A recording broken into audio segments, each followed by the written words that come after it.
Hillary Clinton may be in for another bad week. We're awaiting a new batch of her once private emails to be released later today.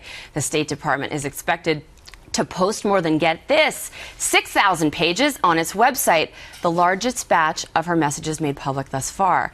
And some, perhaps as many as 30 emails, expected to contain classified information. Now that means it's sensitive government secrets passing through Clinton's private server. All this as Hillary is losing more ground to Bernie Sanders in another key voting state. This time, it's Iowa. Right now, she only leads the socialist senator by 7 points, 37 to 30%. That's a far cry from, remember, Sanders had about half of that amount of support, or January for that matter, when he polled at just 5% in Iowa. So first, let's get to the emails before we get to the polling, Congressman. Any new info that you expect to come out of this? Because as I see it, they must have, at the CIA or the NSA, all of her emails so far. Yeah, well, yeah. I mean, you know, look, Chairman Gowdy, the committee in Congress has done a great job at really getting to the bottom of this. I mean, I would have told you, frankly, probably 3 months ago that I don't think this is going to grow to anything. We have to do our due diligence, but this has just been blowing up. And I'll tell you, as somebody that's, you know, sworn in as a military pilot to handle classified secrets, far before I even became a member of Congress, classified information is very serious. And for Hillary, I think to kind of say, you know, it's maybe there was something that wasn't labeled, or, you know, this evolving story that's going on. People are rightfully very upset and very concerned. And as this drips, it's just going to, I think, frankly, kill her chances. Well, the last time we saw a document dump from the State Department, Sandra, there weren't any big surprises. We found out she was dancing. She was emailing about dancing with her staffers. Yep. I mean, when I see this, I assume that she's already vetted all the emails that she wanted to delete and wanted us to see. I really think the pressure is going to be on, as the congressman said, Congress to get those answers and the committees.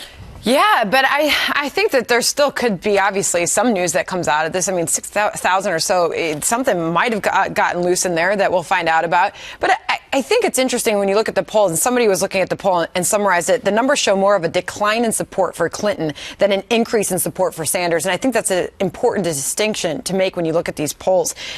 Midwest guy, Midwest girl. I haven't been around on the ground in the Midwest in a while. I'm just curious, your take. What is the feeling there about the email scandal, the email controversy? Is it dinner table conversation? Are people talking about this in a capacity that it will continue to hurt her in the polls? Yeah, I think so. And I think, look, you know, when all is said and done, people want to elect a president that they trust. I mean, that we all know that is the best trait you can have if you're running for president, is trustworthy. And we've seen over the last few days, Hillary Clinton does not have that. She doesn't have trustworthiness. And so, you know, at the dinner table conversation in Illinois, Indiana, wherever, people are talking about this, saying, can she be president of the United States if she's changed her story over and over again? And you make the great point about Sanders. You know, it is frightening to me that there are a lot of Americans ready to vote for a person that calls himself a socialist.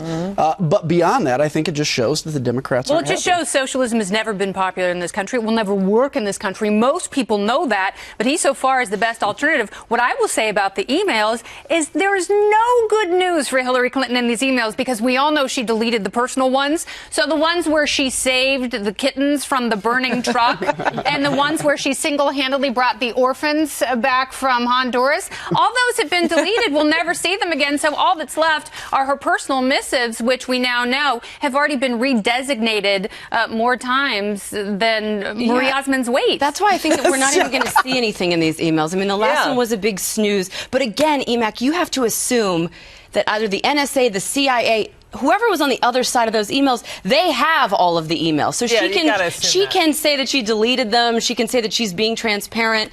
But, I mean, I got to admit, I'm not expecting any big surprises today. I'm not either. The surprise is that she was contrite last week. All of a sudden, you know, initially she was combative, then dismissive and joked, oh, I wish, don't we like Snapchat? They disappear on Snapchat. And then it turned around Friday night, she took another combative tone again. So I think that when she does that, it does erode her trustworthiness in the polls. But at this point, I don't think it's registering with the American people what this story means. Hillary Clinton is saying, oh, it's sort of like a bureaucratic snafu.